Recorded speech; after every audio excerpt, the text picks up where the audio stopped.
Bonjour à toutes et à tous. Nous nous trouvons dans un lieu bien connu des citoyens suisses. Il s'agit du Palais fédéral à Berne, où siège le Parlement.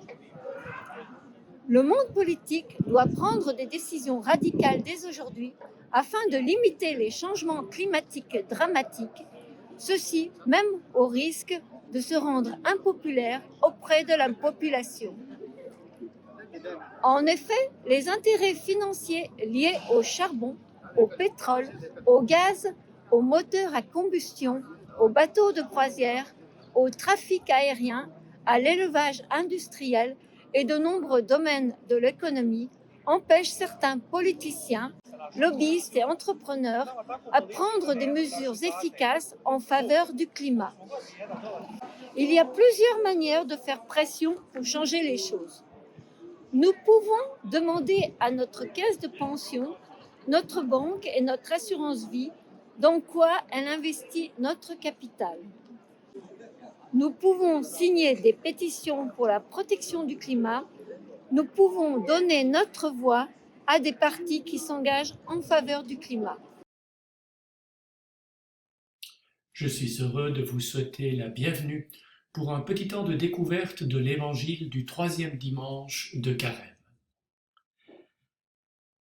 Je suis frappé par la liberté que prend le Christ dans sa rencontre avec la femme samaritaine. Les disciples eux-mêmes sont choqués. Il parle à une femme, il est seul avec elle. Vraiment, c'était une chose qui ne se faisait pas. Les femmes ne sortaient de leur maison que pour quelques rares corvées, et jamais un étranger de passage ne se serait permis de leur adresser la parole.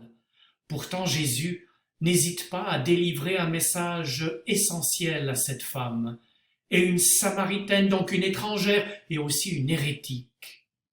Par rapport au bien-pensé de l'époque, ce récit est proprement scandaleux.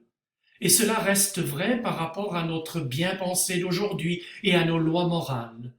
Dieu n'est pas d'abord celui qui juge, qui établit des règles, qui impose une morale. Il est avant tout amour inconditionnel, un amour qu'il offre totalement et gratuitement, sans arrière-pensée, sans condition. La Samaritaine était, comme on dirait aujourd'hui, en manque. Parce qu'elle a pu exprimer ses désirs, Jésus va lui proposer quelque chose qui dépasse tout ce qu'elle peut désirer. Observons le cheminement que Jésus a fait faire à cette femme à partir du moment de la rencontre. Les mots employés, d'abord par la Samaritaine, puis par ses compatriotes, sont significatifs. Jésus est d'abord simplement un homme, puis il devient un prophète, puis un Messie, puis le Christ, et enfin, il est le Sauveur du monde. Une simple rencontre qui bouleverse tout, un cheminement de foi qui peut aussi être le nôtre. Partons au Honduras. Micaela prépare les graines qu'elle a soigneusement sélectionnées, séchées et conservées au vu de les semer. À la foire aux semences, les graines locales, cultivées par la population, s'achètent et s'échangent en toute illégalité. En effet, la loi Monsanto, adoptée par le Honduras, interdit aux paysans de reproduire leurs semences et les contraint à en acheter de nouvelles chaque année. Ils sont obligés d'acquérir des pesticides et des engrais toxiques au prix fort, tombant dans le piège de l'endettement et de la destruction de leur environnement. Heureusement, des organisations comme l'ANAFAE, en partenariat avec Pain pour le prochain, aident les familles paysannes à faire enregistrer officiellement leurs semences pour préserver leur droit à les utiliser. Que pouvons-nous faire?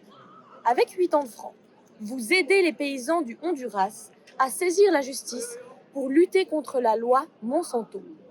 Et ici chez moi, je peux consommer des aliments de saison, produits localement et de manière écologique, fruits et légumes non emballés, ainsi que les produits issus du commerce équitable.